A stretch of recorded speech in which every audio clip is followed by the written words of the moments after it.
When the fake daughter saw the returning real daughter, she knelt down on the spot without saying a word, hugged her sister's legs and begged for forgiveness. It turned out that in the previous life, the girl suffered all kinds of insults and cold treatment from her family, and finally died wronged. Having been reborn, she vowed to make everyone who hurt her pay a painful price, and her first target for revenge was the fake daughter who had taken her place. But as soon as the fake daughter saw her, she knelt down with a thud, confessed and apologized with tears streaming down her face, saying she was willing to be her servant for the rest of her life. She told the girl she was bound to a gossip system. The system said she had done too many evils in her previous life. If she wanted to be a human again in the next life, she had to accumulate merit by exposing gossip. To prove herself, the younger sister directly dropped a bombshell. There were love letters from their father's first love hidden in his study. The girl was half believing and half doubting, decided to go with her to check it out. Soon they found a box that had been sealed for many years under the study floor tiles. When they opened it, it was full of love letters from their father's first love. It turned out their father was a playboy behind their backs. The girl was furious when she learned the truth. She decided to make her mother see the playboy's true colors. The next day, at the dinner table, their father was still putting on the airs of the head of the family. The girl went all out. She mentioned their father's first love's name in front of their mother. The younger sister even handed all the love letters to their mother. Their father flew into a rage. He openly admitted that his marriage to his wife was just a business alliance, with no feelings at all. He even shamelessly told his wife to find someone else outside. He would never stop her. Their mother was completely heartbroken by these words. She immediately proposed a divorce. Their mother asked for 50% of the company's shares, as well as the villa and custody of their two daughters.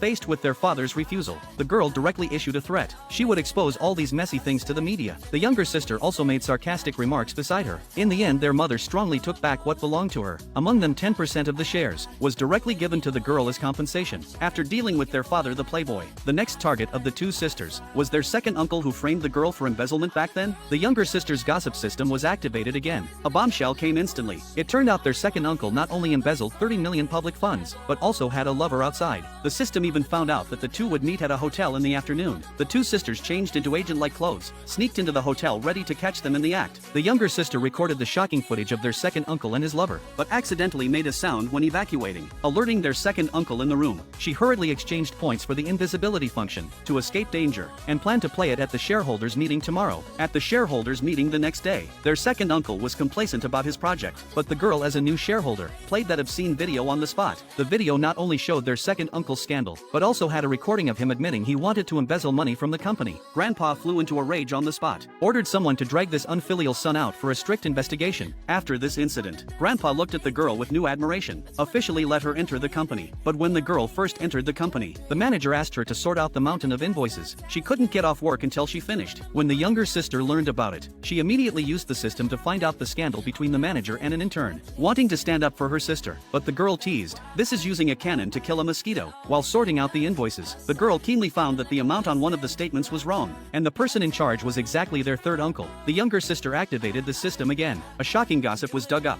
Their third uncle had embezzled hundreds of millions of yuan, and the secret account book that recorded all this was hidden in the safe in his office. The two sisters immediately sneaked into the office at night, but when faced with the safe that required a password, the system said it could do nothing. Just as the younger sister was at a loss, the girl opened the safe easily. It turned out that, relying on the wedding photo on the desk, she boldly guessed the password, but inside there was actually a paternity test report. Just as the two were confused, a voice came from outside.